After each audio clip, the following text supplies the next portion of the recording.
I was here pondering and praying over today's scripture. And it's a really interesting one that has so much applicability to our present day way of living. Because God's lessons were alive, meaning they are always applicable. Well, in today's scripture passage, we find that Christ is being confronted by Pharisees, as is often the case, and he has a lesson to teach. And the Pharisees are getting in his case. They're barraging him with all of these questions about why his apostles are not being respectful of the Sabbath, because they are eating and working, in essence, by picking the grains of wheat and eating them. And they're asking the Christ, why are you allowing this to happen? And Jesus says, look, David did the same thing, and he ate food that was only to be eaten by the priests, but his people were hungry. And so the Lord is the Lord of the Sabbath. The Sabbath isn't Lord over the Lord himself. And it's this whole thing that we, even today, concern ourselves with what the rules are. Now the rules have a place. Respecting the Sabbath was important, and it should have been, but it does not supersede the welfare of the people. The Sabbath is to be something that helped the people understand who God was, which was the welfare of the people, not the opposite.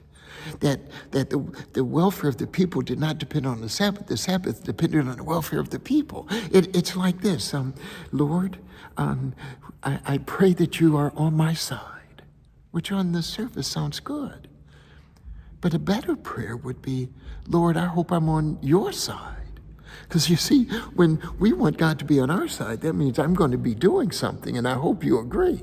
As opposed to, Lord, help me to do what you want, because I know you agree with what you want me to do. And so we have to recognize that what God truly wants of us is to love one another. And if things get in the way of that, then we need to look at what that rule or that idea, that ritual is calling us to. We've forgotten or not paying attention to the joy that the ritual is pointing to. And I've said that before. I want to share with you a conundrum that I was faced with once. A priest, my pastor, who I loved, had wanted me to preach at a particular mass, and it was at 9:30. And at the time, I was on my way to church, and I was prepared. And I received a phone call from someone who was in dire need. And in their need, they asked if I could come and get them, because they were hungry and they were in danger. And so I was confronted with this. Do I adhere to what the priest asked me to do, to be there with my people, with God's people, to preach to them, or do I leave and go help the one that was in need? It was a conundrum. My humanness called me to do what the priest wanted me to do, but my spirit directed me to do what was in the welfare of one person.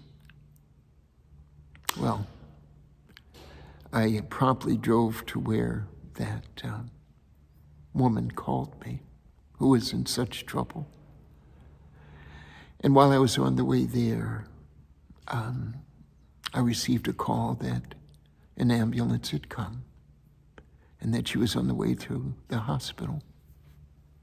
She was going to be okay. So I turned around and was able to accomplish what the priest and what God had wanted me to do. And in that little lesson, I learned that we are to do God's will, and he'll make it work. And that's why I say, Lord, every morning, what are we going to do today.